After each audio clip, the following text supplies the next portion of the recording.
Dear Ms. Masami Iwasaki, the lecturer of today's seminar, dear Mr. Simione, Sevudredre, the commentator, dear participants, on behalf of the International Research Center for Intangible Cultural Heritage in the Asia-Pacific region, IRCI, I would like to express a warm welcome to you all at the opening of today's online seminar. IRCI has just launched the Asia-Pacific Research Forum for ICT safeguarding this year. The forum is established under IRCI's research project named Creation of the Asia-Pacific Research Hub of Research, Regional Hub for Research for the Safeguarding of ICH. And it offered symposia, seminars, and other events to address various issues and the latest trends in research on the safeguarding of the intangible cultural heritage, ICH. It also aims to activate communication through platforms such as Forum's Facebook group to further enhance ICH research, related research and strengthen networking on safeguarding of ICH in the Asia-Pacific region. Today's online seminar is the first public event since the launch of the forum. We have received about 70 registrations for this first seminar from across the world. I'd like to thank you for your participation. We are also planning 2 other seminars next March, and I hope that we can continue our reflection and discussions. Today, I have a very great honor to introduce Dr. Masami Iwasaki, who has taken a role in the evaluation body of the 2003 Convention for Safeguarding of the Intangible Cultural Heritage. She speaks about the relationship between communities and research, which has always been an issue to consider in the safeguarding of ICH.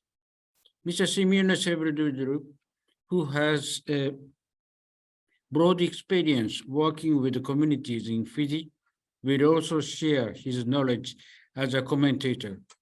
At the end of the seminar, time for questions and answers is scheduled, and we hope all of you actively participate in the discussion.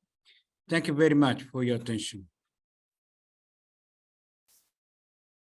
Let me introduce today's lecturer and commentator. Today, we invite Ms. Masami Iwasaki as a lecturer. Ms. Iwasaki is now the Research Fellow, Center for Development Policy Studies, Hokkai-Gakuen University in Hokkaido, Japan. She received a PhD in anthropology from University of Alberta, Canada, 1994. Her research interest is in the use and management of marine resources by both indigenous and non-indigenous coastal people in Japan and Canada. For the last 10 years or so, she has been involved in the implementation of the 2003 Convention and served on the evaluation body between 2015 and 2017. Also, as a commentator, we invite Mr. Simione Sevudredre from Fiji. Since 2009, he had been engaged in the research and promotion of indigenous languages and culture at Itaukei Institute of Language and Culture in Fiji. Recently, he established a new NGO specializing in indigenous culture and is widening the scope of his work. He will share his experience of working with communities in Fiji and do some interactive talks with the lecturer on today's topic.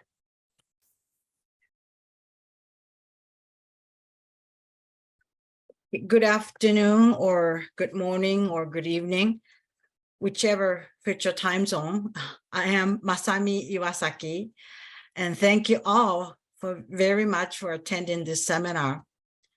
I'm given a half an hour to start our discussion on community involvement in ICH research. And I would like in that time to share my experience of participatory research methodology involving indigenous people as one example of how we can have community involved in conducting research on ICH. I am an anthropologist and have been involved in research and use and management of marine resources by both indigenous people and non-indigenous coastal people, mainly in Canada and in Japan. I also conducted research on looking at how the decision made by the International Management Organization affects the life of the people in the communities. Also, for the last 10 some years, I had a privilege of working on ICH issues, both domestically and internationally. Okay, and oops. Okay, this is the second slide. Just as a way to introduce myself, I would like to share my favorite picture with you. This picture was taken in 1987 at one of the NGO meetings held in Hawaii.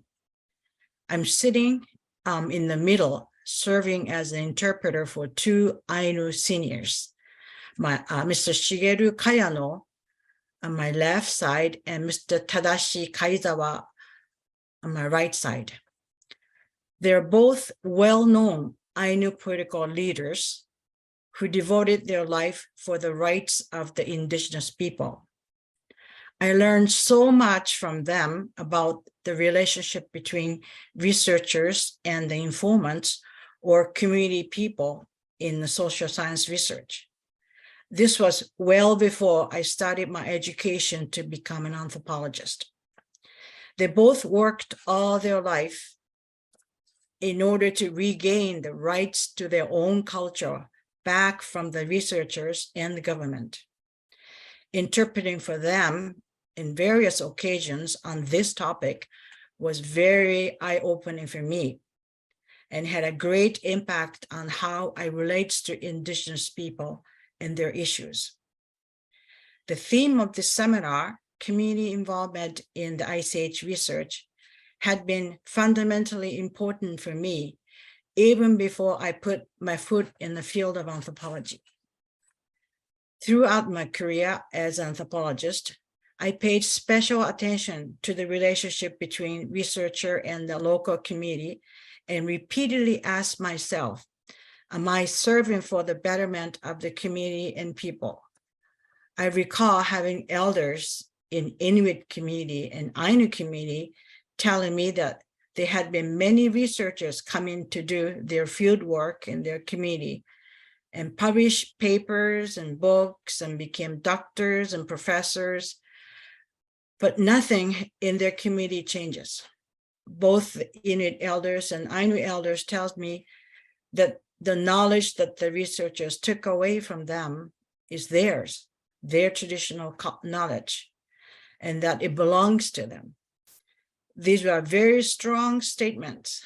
Such statements kept me going in search for my role as an anthropologist and the appropriate relationship with the community concerned.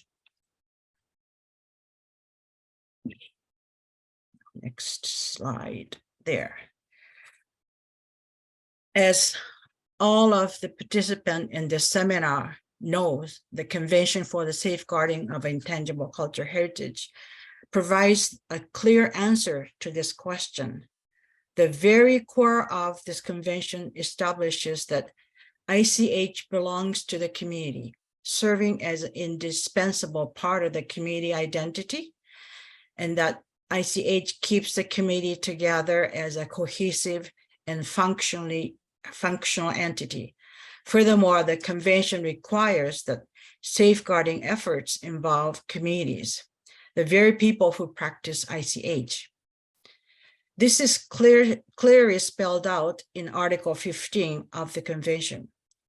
To be more accurate, I should say, identifying and safeguarding ICH should be carried out with the widest possible participation of our communities, groups, and where appropriate, individuals.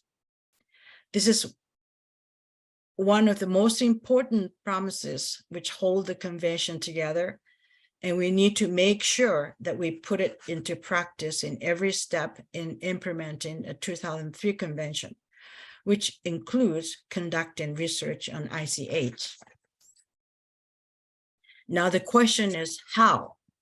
How we make sure that the communities concerned are meaningfully involved in the process. Many research institutions and government agents are issuing sets of guidelines for conducting research and ethical code of fieldwork dealing with the community people, and also trying to implement procedures to enable communities to be involved. In Canada, the area of resource management, co-management, where government agencies and local indigenous communities work together, sharing responsibility has become the norm. In the area of social science research concerning indigenous communities, participatory research methodology has become one of the ways to ensure meaningful involvement of the community.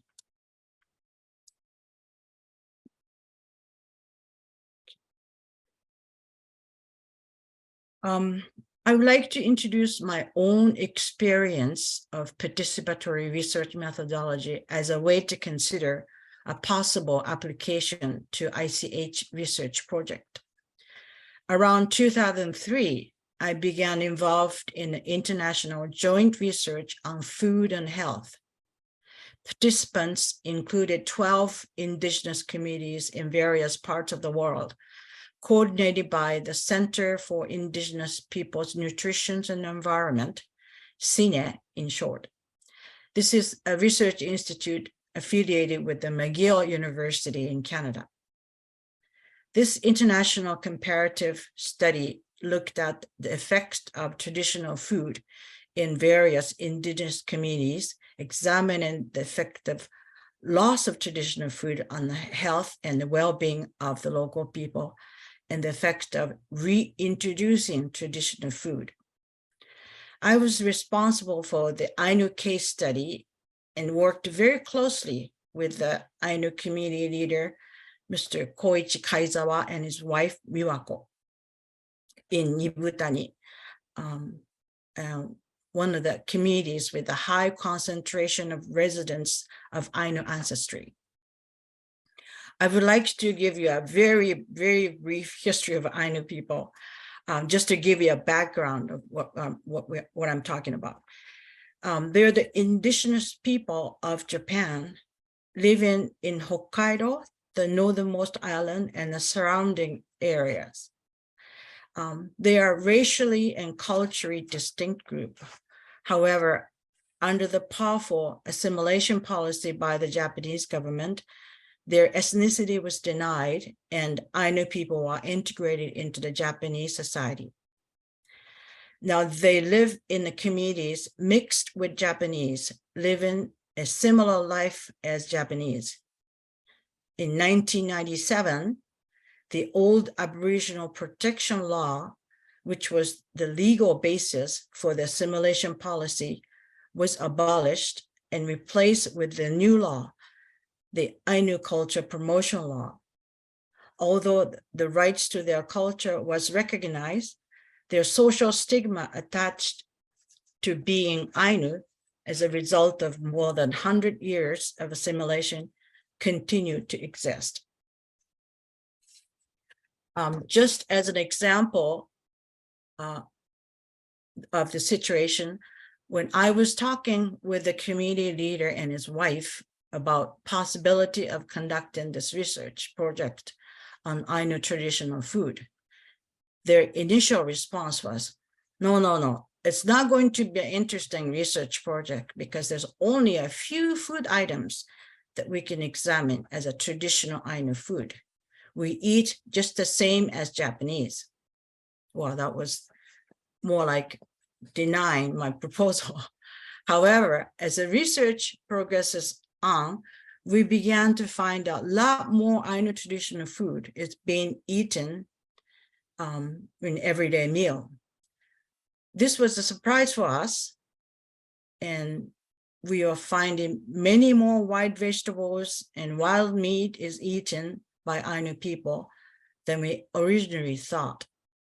We found that they just did not recognize many food as Ainu food, since they're known with Japanese names. In some cases, Ainu people adds Ainu ingredient, traditional food, to the Japanese dishes. In many ways, Ainu traditional food had been hidden under the Japanese diet. Well, I can continue on talking about Ainu people for another few hours, but I should stop here and go back to the main discussion of participatory research methodology. Next slide.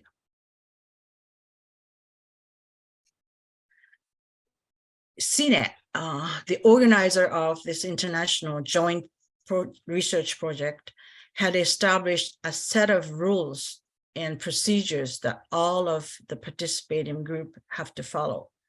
Here, I would like to explain the general outline of the procedure. First, researchers and representatives of the community concerned form a team with the equal responsibility and discuss and agree on various conditions. This includes the purpose of the research methodology, need for free informed consent from the informant, etc. The second step is to spell out what was agreed in a research agreement. This research agreement was signed by both community leader and a leader of the research group, and are submitted to CINE, who then share it with the university ethics committee and the funding agent. Now, I will introduce the headline of each agenda in this agreement and what was agreed between me and the community leader.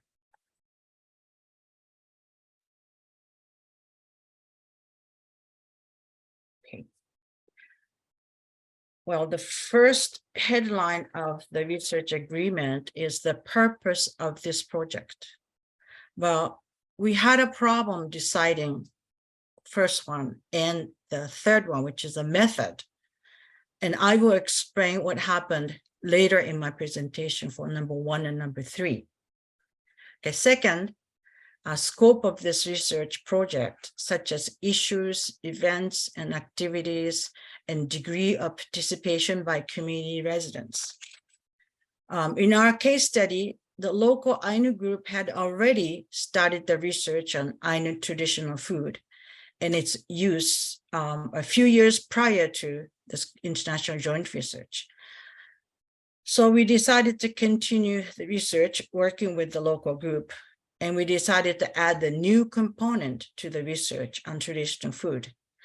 That is to look at the nutritional value of each of the food items, such as various kinds of wild vegetables, fish, and wild meat, which includes deer meat and bear meat, etc. For that purpose, we brought in a group of nutritional science specialists.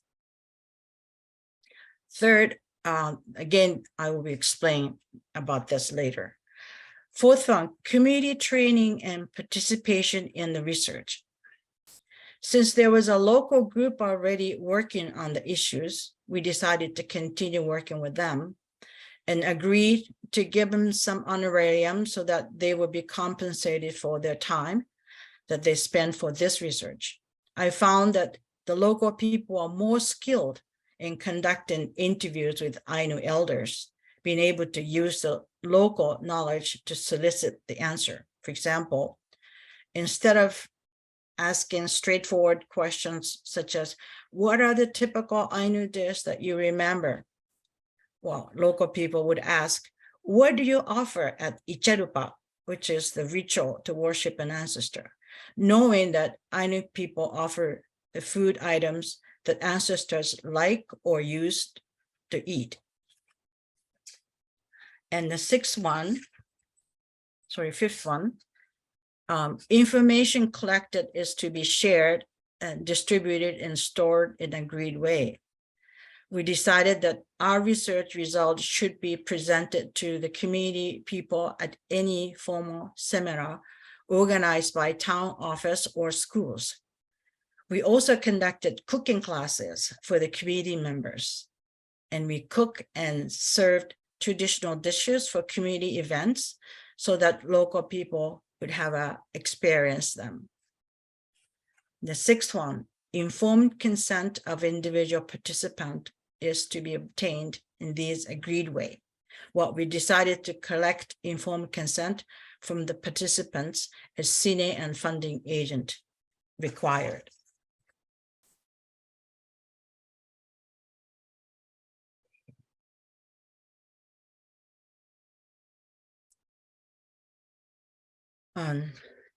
Seventh headline, name of the participants and community are to be obtained in agreed way.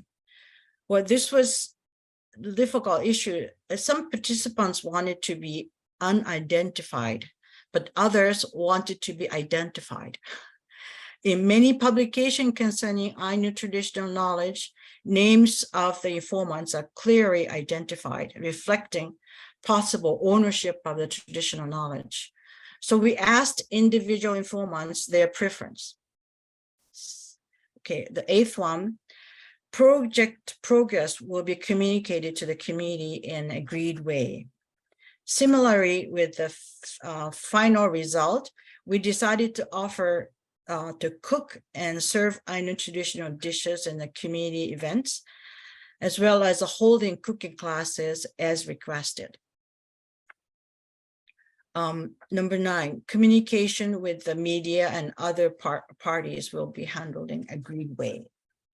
Well, in our case, the community leader had a lot of experience dealing with the media and other party, so he was given the responsibility to do that. 10, fundings. Our joint research was funded by several funding agents such as the Rockefeller Foundation, the Social Science and Humanity Research Council, the International Development Research Center, and the Canadian Institute of Health Research.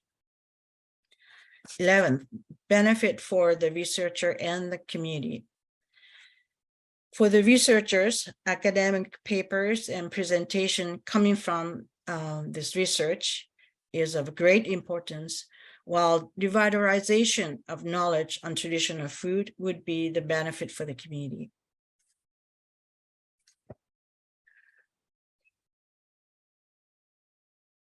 Okay. I would like to show you some pictures from the Ainu case study. Okay, let me just get this.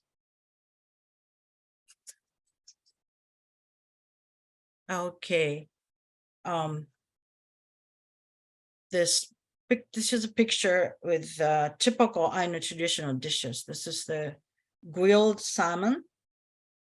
Okay, and this is the deer meat soup, and on top is the wild onion, green onion, like this, dried and preserved, and then used as a topping for the soup. And the next one in a square plate, there's a rice, and you can see it's a bit yellowish. It's egg millet, a kind of grain cooked with rice, and mashed potato with salmon raw, and cooked beans.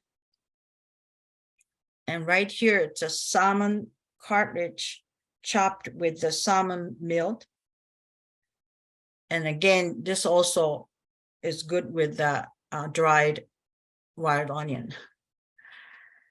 And this one is the dumplings with seaweed sauce on top. Okay.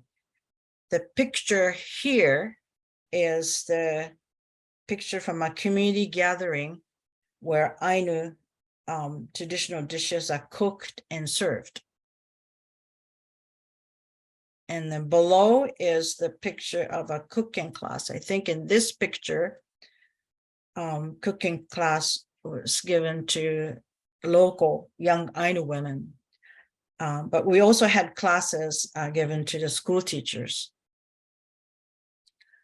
And these, like I said a few times, this is the wild onion, green onion. And here's dried salmon, and it's deer meat. But there's a lot more that we examined.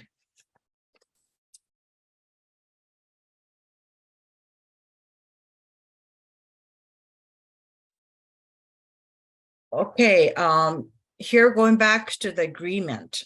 The agreement includes the section called commitment. Here it states responsibility of the community and the researcher to each other. What is significant in this section is the condition for stopping, halting the research, ending the research. It says, researchers agree to stop the research project under the following conditions. 1, if community leader decides to withdraw participation. 2, if the researchers believe that the project will no longer benefit the community. I need to stress that researchers and community leaders equally share responsibility to conduct the research. Also, research projects have to be stopped under the 2 conditions. One is when the community leader decides so, and the other when the research project does not benefit the community. And that's, for me, it's a very, very significant part of the agreement. Now, well, going back to the item 1 and 3 that I skipped earlier, here's what happened.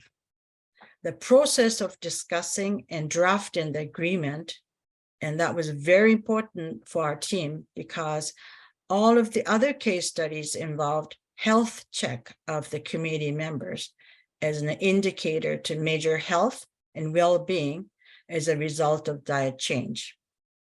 In Ainu case study, the community leader sternly rejected such research method because of the humiliation that the Ainu communities experienced in the past.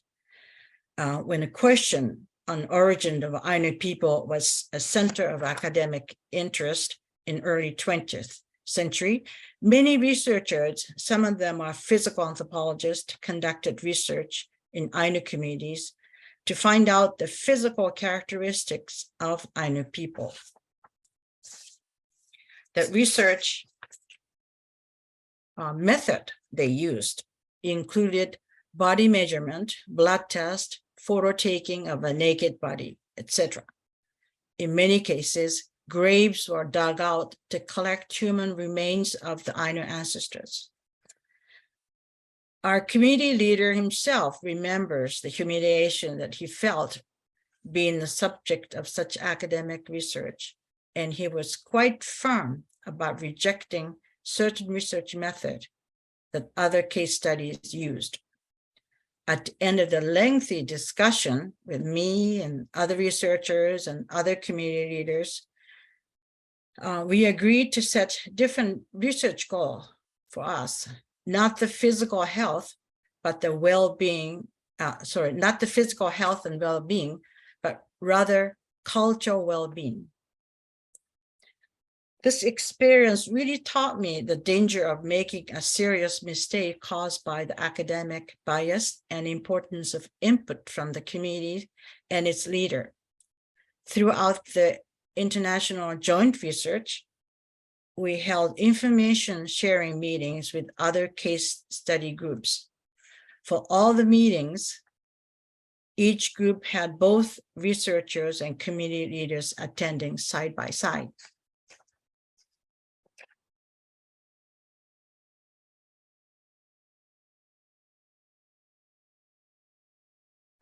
Our work had been published by Cine and FAO, titled Indigenous People Food System, the Many Dimensions of Culture, Diversity, and Environment for Nutrition and Health. This was published in 2009.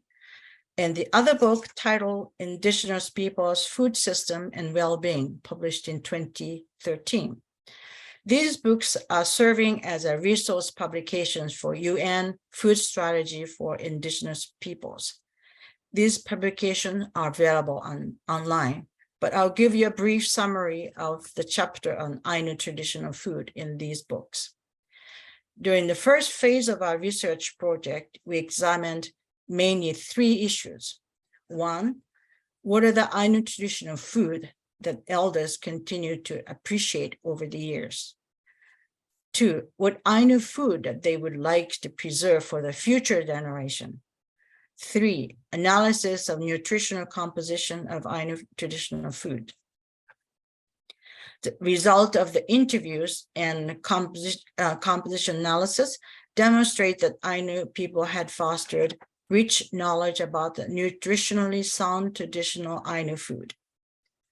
In the second phase of our research project, we focused on reintroducing the basic information concerning Ainu traditional food, which will enable Ainu people to promote an appreciation for the Ainu culture within and outside of the Ainu community. This leads into the kind of social change through which Ainu people will regain socially, culturally healthy environment. To be more exact, reintroduction of Ainu traditional food and dishes will help to create a community where Ainu people are proud of their ethnic background.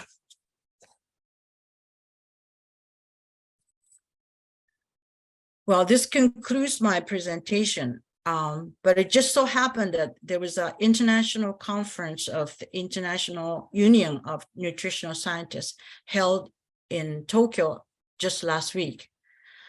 I met my old friends who I worked with in this project.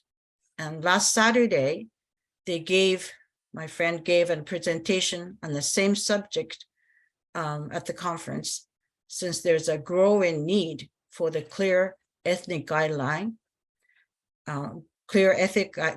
for conducting the research on nutritional science involving indigenous people. So I'm so glad that today I'm sharing the same content with ICH experts who work for the effective implementation of the 2003 convention. Thank you very much for your attention.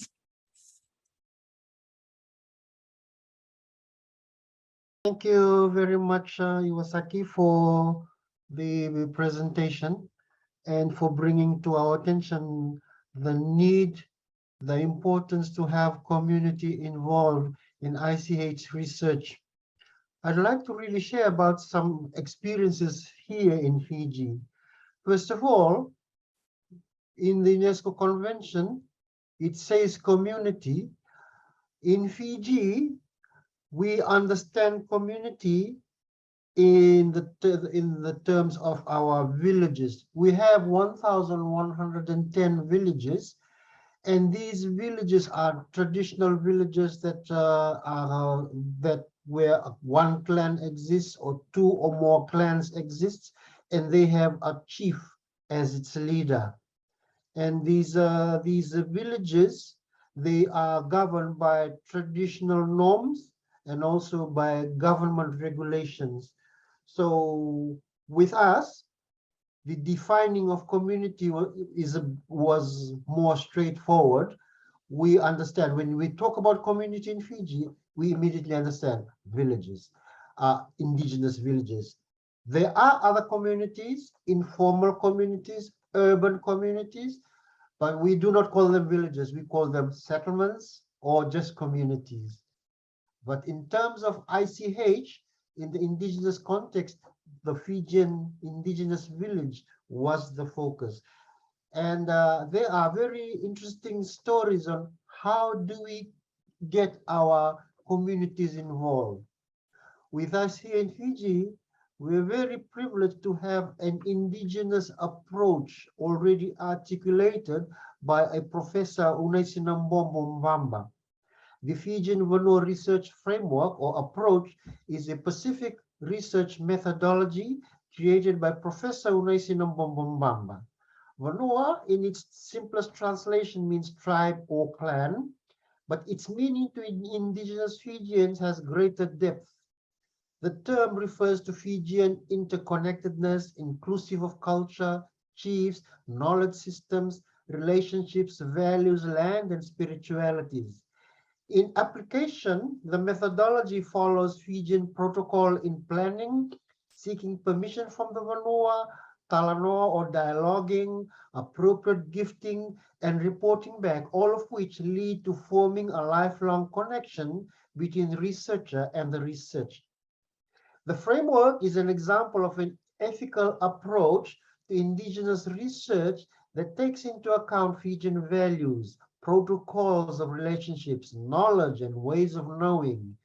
Between meeting the expectations of the academy or organization and the Vanua, the approach recognized the need for culturally appropriate methodology that recognizes specific worldviews, knowledge, and epistemologies in a way that grounds research with methodological integrity. For example, when we approach some informants in the villages, these are informants who are in the 70s, 80s, even 90-year-old. For many of these people, they cannot sign on the form, but the free prior informed consent was presented the traditional way in a ceremony involving the elders and the chiefs and the representatives of the knowledge bearers. So when that was done, the next step of getting involvement was to approach the knowledge bearers, the elders in the villages. And for many of them, to have to sign form, to them that was too foreign, too Western. There was this example after the community had accepted the traditional ceremony of request. When the elderly knowledge bearer was approached, the field officer said, "We need you to sign this form. It's a free prior informed consent." And the response from the elder went something like this: "Why are you asking me to sign on paper? What about our traditional agreement, our traditional consent? Is that not good enough for you? If that is not good enough for you, then why should I tell you my cultural knowledge?" So we had to learn. So then we had to devise, and then we had to come up with an alternative like, "Thank you. We understand you will not sign. Would you be kind enough just to say something on a video recording that you have agreed?" And many of them said, "Yes, I can say something on camera. Just do not give me paper and pen because I do not recognize that." When it came to even getting the knowledge, it was even a bigger difficulty. And I'll tell you one particular example. In one of the islands, there was this 90-year-old matriarch, and she was talking about indigenous fishing, the basket making, and then this was all pre-recording. And when our field officer said, "Ma'am, I would like to record all that you have said." And when he said that, the matriarch said, "You're going to what? Record. What's record?" And then they showed the digital voice recorder. And this is what the matriarch said: "Oh no, I'm afraid of that. I don't know that." Because we've trained our field officers to think and feel from the informant's point of view, the field officer said, "Let us lie down and you talk to me about how you were brought up. And I'll just put the recorder on the side so you do not see it. Is that okay?" And the woman said, "That's okay." And they laid down this way on the mat, the field officer on this side and the matriarch on this side. and the camera, the video, the voice recorder on one side. And they sat like that. They lay down for 4 hours. And in that 4 hours, it was not all straight talk. The 4 hours was mixed with, there was pauses. She told the grandchildren, check the firewood. And then alongside, she told the daughter, just bring me inside the pandanus, I'm sorry. So it was an ongoing dialogue and also instructions to the family. And she talked about many things, and we got the recording completed. There's another experience. Because of our Western education, many of our young people do not value old knowledge on ICH. There was this another island where the elder was in the community, in the village, and when our young field officers went up to them, did all the protocols and asked them, we are here to learn from you, and if you could share your experiences on ICH. This particular old man, he cried. And our field officer sat there quietly, not understanding, but being sensitive and considerate. And after he had cried, he looked up to our field officers and said, forgive me, I have cried. My heart was looking for somebody to share the knowledge because I'm old. My children in the community, they do not value my knowledge. I will share with you what I will tell you. I have been praying to God to keep me living for long so I can share my knowledge. We collected the knowledge, and when we left, the following week we received the news that elder had passed away. He was just waiting to give somebody the information. And this is not only one of, in many communities in the villages in Fiji, the old, no one cared for them, no one values them, but through ICH, through going to the community, they were so happy. They gave stories, they went extra. They talked about their life. We kept to the 5 domains, but they wanted to share everything. And we allowed it. We allowed all the video recordings, all the audio recordings, because we knew those people, they are libraries. When they go, that knowledge, nobody can bring it back with them. So with our Vanua approach, I particularly applaud our lecturer, Iwasaki, for coming with those 2 publications. Because in the Vanua approach, when we're going to research in the community, there is a section in the research, we in Fijian language, it says, mewakilai.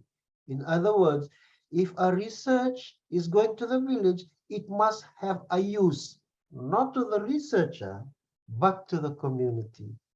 And all this, we have to articulate before we actually engage with the knowledge bearers. And when we articulate in our culture, we sit and have cover sessions, which can run for 4 hours, 5 hours in the night. This ebb and flow, talking, listening, talking and listening.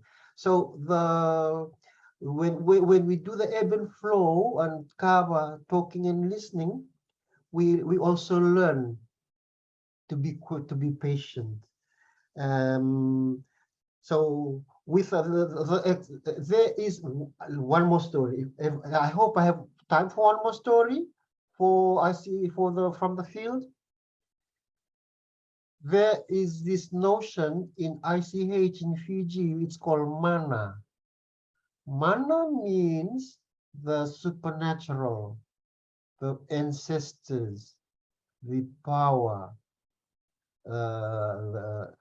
There was this another island where we had to go, and after all the ceremonies and the protocols were completed, the clan leader was reluctant in his heart. At night he went to bed, and in a dream 2 of his ancestors came to him and visited him in his home and told him, there is a visitor in our village. he is coming to gather our traditional knowledge. And the clan leader said, how do you know? And the response was, when he presented his traditional protocol, we heard every word in our spiritual village.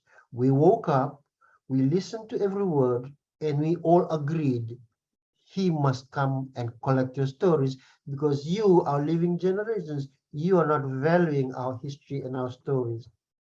The next morning, our field officer was still having his breakfast. The chief's herald, traditional herald, approached him and said, our clan leader is asking if you can go now and capture his story, because his ancestors visited him last night and gave him the memory of a 300-year-old ICH that was lost from the living generation. And that story was captured. And because it was captured in a special way, we kept it close. When it came to the office, we did not allow for more than 2 people to access it, because it was very special knowledge. It was conveyed from the spiritual ancestors to the living ancestors. A 300-year memory forgotten from living memory was re-narrated back to the living descendant in that particular island. So with regards to ICH in the Fiji experience, there are the digital equipment gap, there's also the age group, and there's also the supernatural, the unseen. All of these serve to make ICH really, really deep and meaningful in the Fijian experience. And thank you, Lecturer Iwasaki, for sharing about food systems and the books, because they tie in with our Vanua approach, that everything that's researched, there must be a benefit for the community. I should end my story here because of time. I thank you for your listening, for your attention.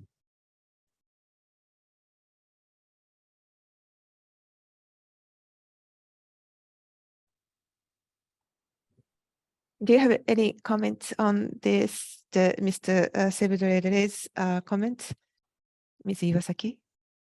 Can I just ask you a question? It was very, very interesting for you to share that their dynamic dimension in ICH in Fiji. Just one question. You kept saying field officers. Who are these people? Are they trained academics or just the local people or government officers? Or they were government officers. We trained in the office. I facilitated in-house training, and we trained them in our traditional approach, in our Vanua approach, how to sit, where to sit, how to stand, where to enter, how to speak, when to be silent. That took about 3 months of training in-house and going to field observations, etc. And even then, we had them observe, understudy an experienced field officer. But as they went out to the field, I went and monitored the field officer and the understudy, so that nothing is wrong. Because in our community, when something is wrong, the people can close up and they don't want to give the information, because if we don't respect their ways, they will not give out the ICH. Thank you. can I ask further question about the field officer? Are they local people? Are they a member of the community or They outside? are locals. They are local indigenous people. It was Okay. that way because the criteria for recruitment was you must be able, a local person, you must know the indigenous language. Yeah, Yes. yeah, great. I think I also had experience in Canada and also in Japan in this particular case that I mentioned, or other cases as well. The local people training local people to be the researchers. I mean, they're way more knowledgeable about local Yes, conditions yes. and histories. And so I Yes. often just sit and amazed about how skilled they are in terms of, getting right question and Yes. and very rich material that they gain from the Yes. elderly people. Our local people, they are not blank. They are already enriched. We just need to just brush it up and value add. And that's the beauty in this ICH convention. It recognizes community, and that's very powerful for a convention to recognize, to acknowledge, and involve community. That's the beauty in this wonderful UNESCO 2003 convention. It allows us to do this with the community. Yeah.